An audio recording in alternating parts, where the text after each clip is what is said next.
I told you yesterday that this was just the beginning, that there are thousands and thousands of files being released kind of in piecemeal, 80,000 in total in the National Archives for the JFK MLK assassination files that President Trump signed an executive order. Yesterday, we talked about this. Newly released JFK files reveal that the CIA connected Gary Underhill fled Washington the day after Kennedy's assassination, claiming a small CIA clique was responsible. Less than 6 months later, he was found dead in his apartment with a gunshot wound behind his ear, which, remember, he was left-handed.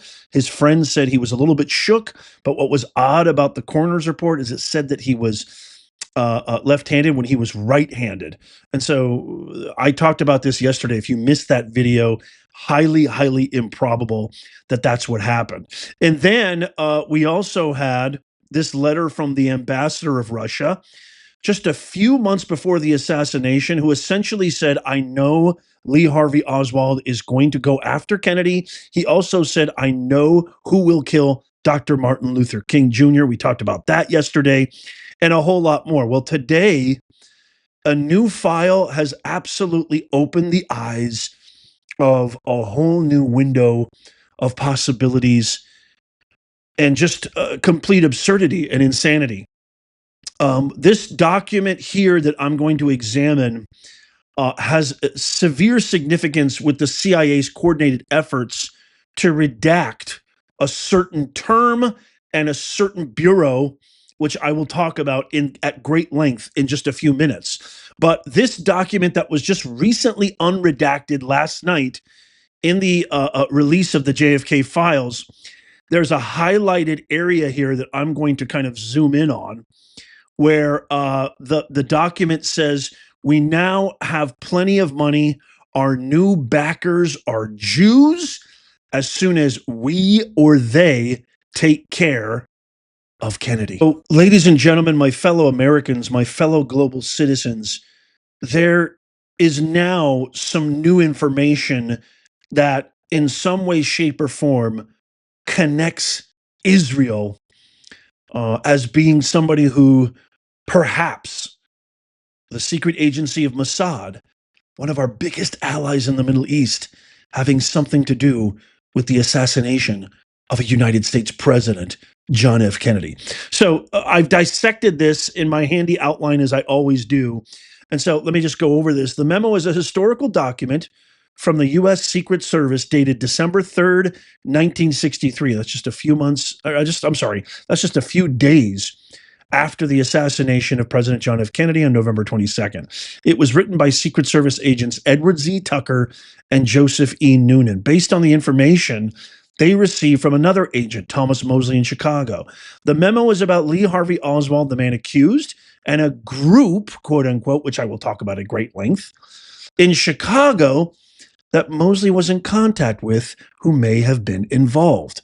So what does the memo say about this group? Thomas Mosley, a Secret Service agent informant, had been in touch with a group in Chicago that included people of Cuban descent. So I talked yesterday a lot about Castro, Bay of Pigs, Khrushchev putting missiles, how the military-industrial complex that Eisenhower warned America about before leaving office in the 50s, was all over JFK, saying, dude, you've got missiles by our greatest adversary, the Soviet Union, 90 miles off the coast of Florida. What are you going to do? You got to attack, you got to attack, you got to attack.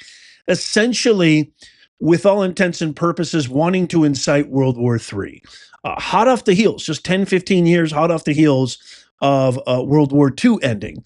And President Kennedy paused. President Kennedy took a breath.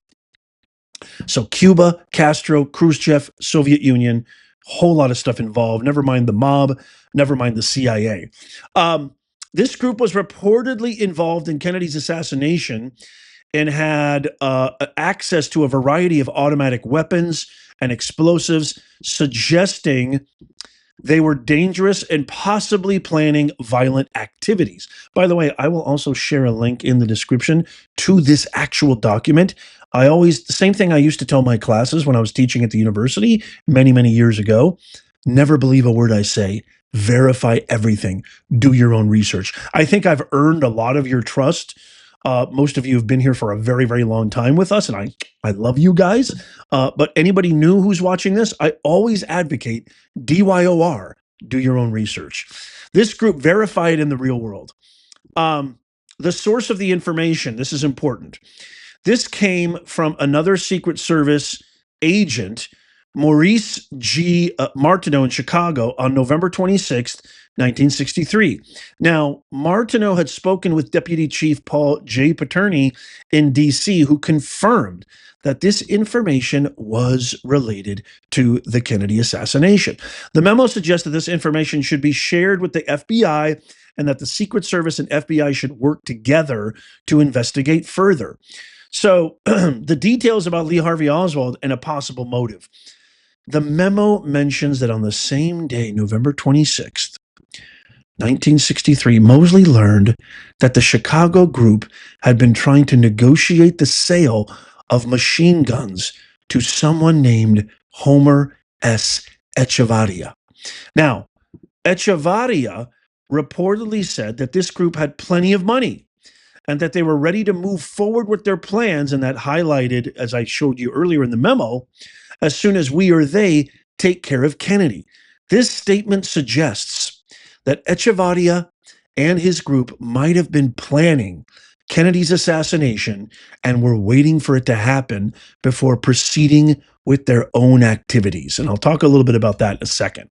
The memo highlights a specific phrase: our new backers are Jews, which Echevarria allegedly said, indicating that the group might have had financial support from Jewish individuals or organizations, though this is not confirmed in the memo. Now, before you guys jump to conclusions and before anybody says that doesn't mean Israel, I'm going to share with you some very, very substantive evidence that may suggest that these new backers indeed have something to do with the Israeli Secret Service, known as Mossad, and Israel as a whole at that time. One thing I just want to say really quickly, JFK wanted to really eliminate the autonomy of the CIA when he became president. And he had a very visceral reaction and motive to prevent Israel from attaining nuclear weapons, citing that it would create bedlam in the Middle East. Now, what the memo suggests or implies here is that there might have been a broader conspiracy involving this Chicago group in Kennedy's assassination beyond just Lee Harvey Oswald. I think at this point, it is safe to assume with 99.99% certainty that Oswald definitely did not act alone. Not even close. What the Warren Commission, what the government told the American people back in the 60s when this event, this tragedy took place, that it was just Lee Harvey Oswald that acted alone. I think by now that has been so refuted and debunked, it isn't even a possibility. It raises the possibility that the group had motives tied to political or financial interests, possibly involving anti-Kennedy sentiments or other agendas. This mention of Jews as backers could point to a specific angle of investigation, but also it's also a sensitive claim that would need careful verification, and it could reflect bias or misinformation.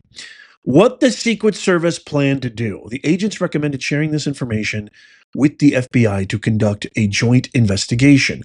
They wanted to ensure a, quote, free flow of information between the two agencies to better understand the full scope of the assassination and any related threats. Now, what does this mean in simple terms? This memo suggests that the Secret Service had early evidence that Lee Harvey Oswald might not have acted alone in assassinating President Kennedy. There could have been a group in Chicago, possibly with Cuban connections, that was involved or at least aware of this plot. The group seemed to have weapons, money, and a plan that depended on Kennedy's death. What was that plan? The mention of new backers being Jewish adds a layer of complexity, hinting at a possible financial or political support from a specific community, but this claim is vague and unverified in this specific memo. But what I'm about to get into, holy macadamia nut, just hang around. It's going to get really interesting fast.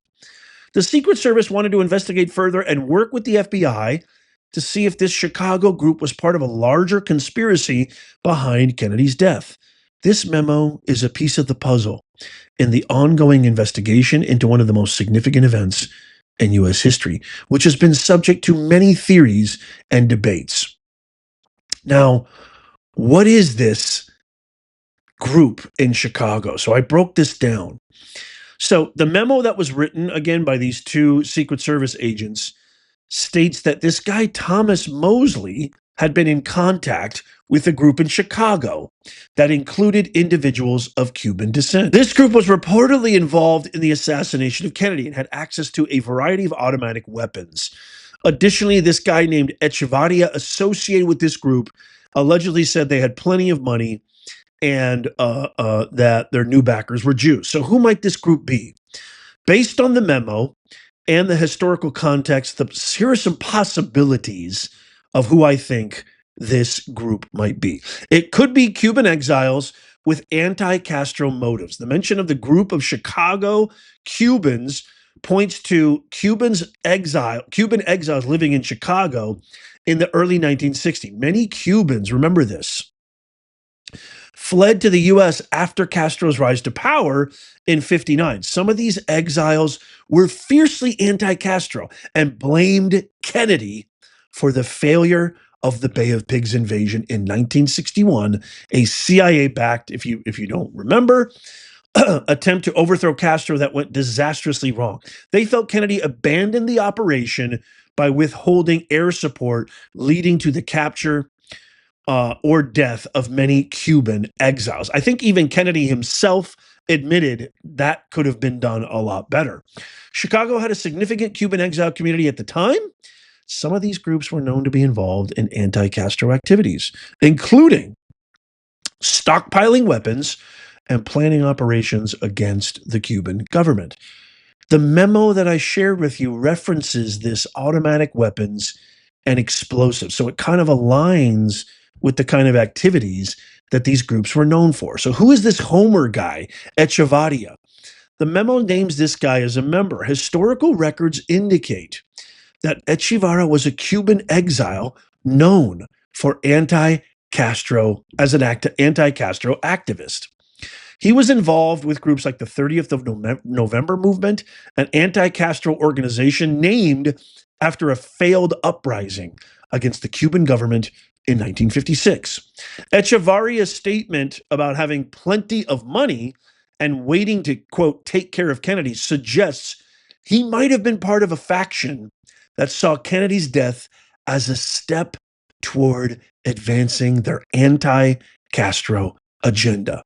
The mention of quote unquote new backers being Jewish could imply financial support from individuals or organizations sympathetic to their cause.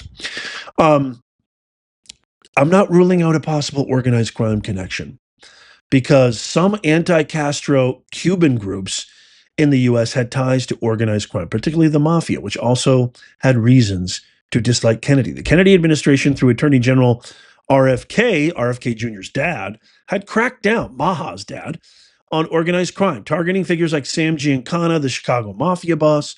Giancana and other mob leaders were also involved in CIA plots to assassinate Castro, often working with Cuban exiles.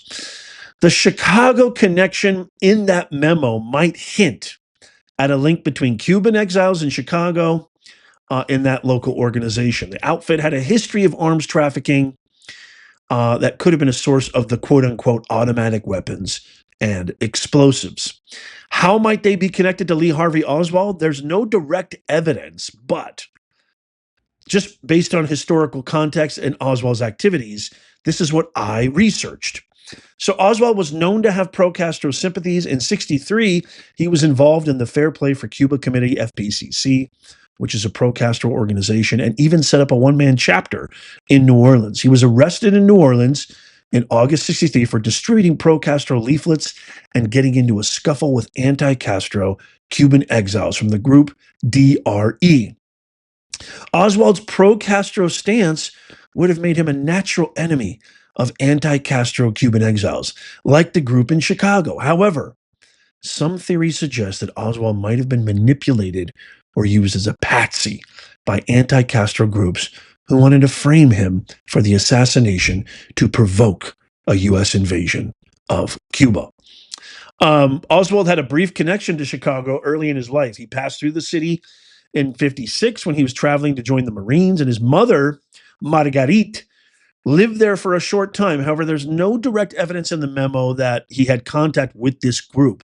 Having said that, though, Chicago was definitely a hub for both pro and anti-pro Castro activity. So it's possible that Oswald's movements or affiliations might have intersected with this group indirectly, perhaps through intermediaries or shared contacts in the Cuban exile community. Now, the timing of Echevarria's statement is very weird. And I think it's just a simple error, but as somebody who, conducts themselves with the utmost ethical standards, I just want to be forthright, and I need to discuss this. The statement that was waiting to take care of Kennedy was made on November 26th, 4 days after Kennedy's assassination. So the timeline is weird. I think it's just probably a typo, especially when we look at Sergei's letter, the Russian ambassador, warning the FBI and intelligence agencies about Martin Luther King being assassinated, about Oswald months before the assassination. But I want to just mention that.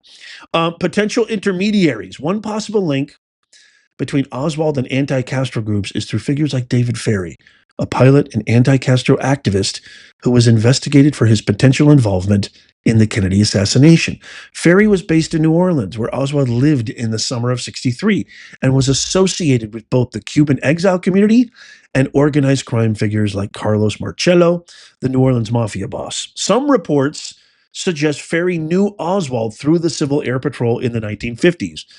This connection has been disputed. Another potential intermediary is Guy Bannister, a former FBI agent and private investigator in New Orleans who was deeply involved in anti-Castro activities. Bannister's office at 544 Camp Street, New Orleans, was the same address Oswald used in his FPCC leaflet, suggesting a possible overlap in their activities. I mean, that can't be some kind of a coincidence. The mafia connection. If the Chicago group had ties to Chicago outfit, there could be a connection to Oswald through the broader network of organized crime. The mafia had reasons to want Kennedy dead due to their crackdown on organized crime, especially RFK, and had worked with anti-Castro Cubans and CIA plots against Castro. Some conspiracy theories suggest that Oswald might have been a pawn in a larger plot orchestrated by the mafia, with anti-Castro Cubans as willing partners. Now, I always like to do a rebuttal and kind of, play the other side as well, because I think that's the best way to actually prove the credibility of previous findings. So what's unclear or missing? Direct evidence of contact. So the memo doesn't provide any direct evidence that Oswald knew or worked with this Chicago group.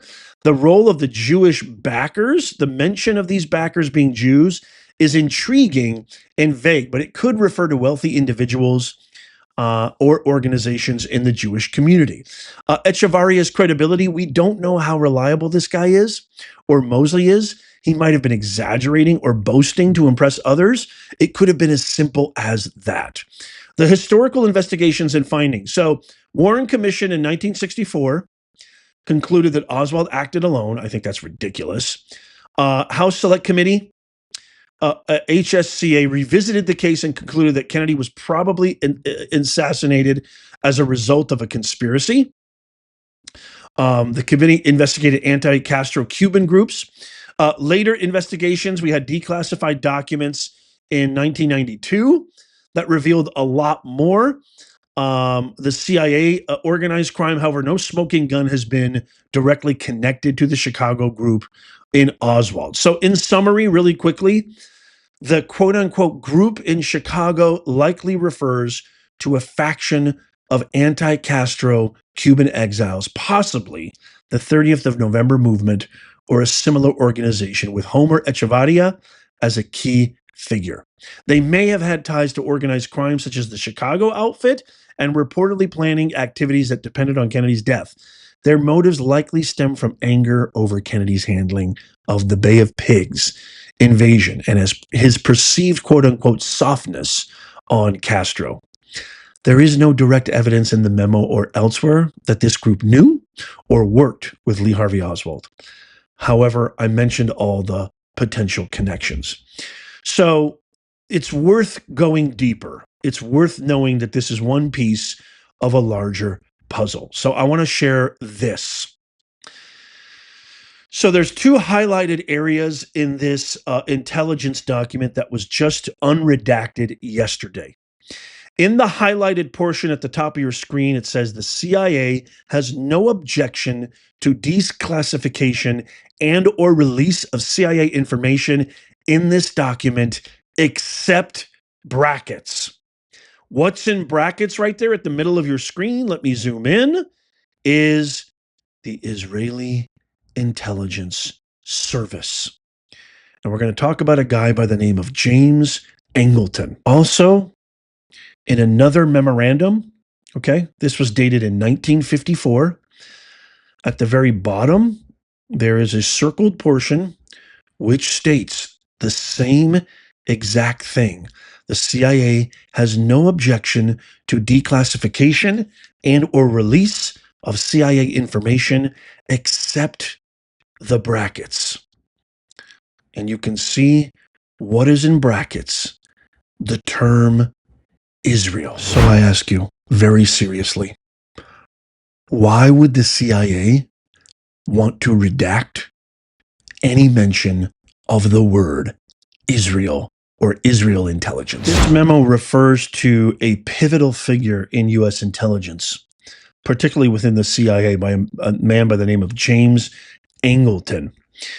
And in the memo, it says, in the way of background, the control file was created to give the opportunity closely monitoring our liaison with Angleton on a variety of matters which were permitted Angleton to run several intelligence projects, many of them with, in the brackets highlighted, the Israeli Intelligence Service.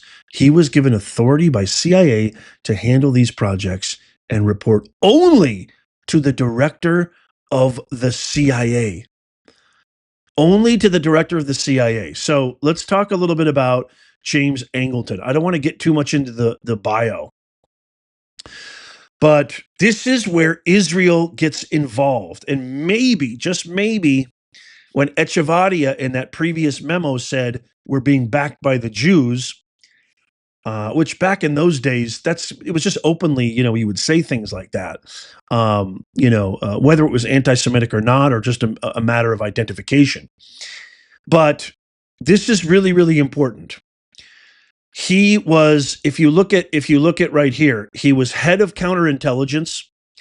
Angleton was responsible for identifying and countering espionage, including Soviet moles, within Western intelligence agencies. His work was marked by an intense focus on secrecy, paranoia about infiltration, and a meticulous approach to intelligence analysis, earning him the nickname Mother among some colleagues. He was deeply involved in high-profile cases such as the defection of Soviet KGB agents, Anatoly Golitsyn, and Yuri Nosenko, which shaped his worldview and led to widespread suspicion within the CIA. So his connection to Israeli intelligence.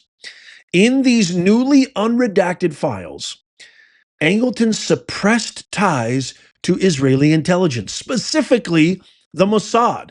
According to the Post, which is the memo, Angleton subverted President John F. Kennedy's policy by preventing Israel from acquiring nuclear weapons. This is a stance Kennedy took due to concerns about nuclear proliferation in the Middle East. Meir Amit, a former Mossad head, reportedly praised Angleton as, quote, the biggest Zionist of them all, indicating a deep personal and professional affinity with Israel. And WikiLeaks Post and the Washington Post confirm that Angleton played a crucial role in forging early ties between the CIA and Mossad in the 50s and 60s. Angleton's relationship with Israel was a personal one as well as professional. He developed a strong affection for Israel, possibly influenced by his feelings about the Holocaust. Now, here's the important stuff. The role in the JFK assassination in this newly unredacted file. So, these files show that Angleton's counterintelligence unit maintained a secret file on Lee Harvey Oswald, the alleged assassin of JFK. Historian John Newman, as cited in Kennedy's and King's, refers to this file as the smoking file. This is really important right here. The smoking file. Why? Because the discrepancies and lies surrounding it suggests the CIA, under Angleton's oversight, may have had significant involvement in or knowledge of Oswald's activities prior to the assassination. And of course, the CIA has denied this. Also, it notes that Angleton hid documents from the Warren Commission, which was, again, you guys know, the official investigation into JFK's assassination, potentially obstructing a full understanding of the event. So this is absolutely insane. And then before he died, he expressed disillusionment with the intelligence community, stating, listen to this, the better you lied. Oh, I got to highlight this. This is huge. The better you lied and the better you portrayed, the more you portrayed, the more likely you would be promoted. Outside of their duplicity, the only thing they had in common was a desire for absolute power. And what's the significance of this in the context of the JFK files? The unredacted files focus on Angleton's Israeli connections, suggest that his role extended beyond U.S.-Soviet rivalry to include significant geopolitical maneuvering in the Middle East, particularly regarding Israel's nuclear ambitions. Kennedy's opposition to Israel's nuclear program may have created tension with Angleton, whose loyalty to Israel reportedly superseded his adherence to U.S. policy. Now, I don't know anything about Angleton's psychology. I looked him up. He's not even Jewish. He's of English descent. Him and his parents, English European descent. There may have been something else going on there. There may have been some sort of monetary motive. I'm not sure, more than just emotional. It seems like there had to have been more there, and I haven't gotten to the bottom of it. Why he would, expressly commit his loyalty far higher to Israel than to the country that employed him, the country that trusted him, the United States. The redaction of Israel-related information, as seen in other threads, indicates a long-standing effort to obscure these ties, like I showed you down below in these redacted files. So in summation, really quickly, I just want to, I know this is a long video. James Angleton's role, as revealed in these files, was multifaceted. He was a master of counterintelligence operative within the CIA, a key liaison with Israeli intelligence, and his figure potentially implicated in withholding critical information about the JFK assassination. His actions subverting Kennedy's nuclear policy, maintaining secret files on Oswald, and hiding documents from the Warren Commission, in my view, all add up to something very, very conspiratorial. And his legacy is one of brilliance, secrecy, and controversy, with lasting implications for U.S.-Israel intelligence cooperation and the unresolved questions about JFK's death. This is like so much. This is like so much. But the bottom line here is that it's bigger than Cuba, it's bigger than the Soviet Union, it's bigger than the mob, it's bigger than the CIA. What this implicates is now one of our biggest and longest standing allies in the Middle East, across the pond, the vast ocean that separates those two continents, those two superpowers, may have had a strong hand in taking out a U.S. president. I can't wait to get your thoughts on this. Let me know down below what you think. There's so much more to come. There's so many more files to come. If you're interested in this series, say, hey, Nez, keep this up. I want to see more. Or Nez, I'm done. I don't care. We know what's going on, whatever.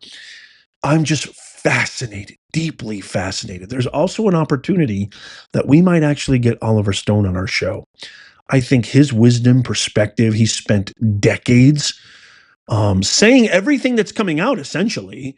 I would love to get his perspective. So I'm working on trying to get in contact with him and get him on the show. Can you imagine getting Oliver Stone on our show to talk about this? I would love that.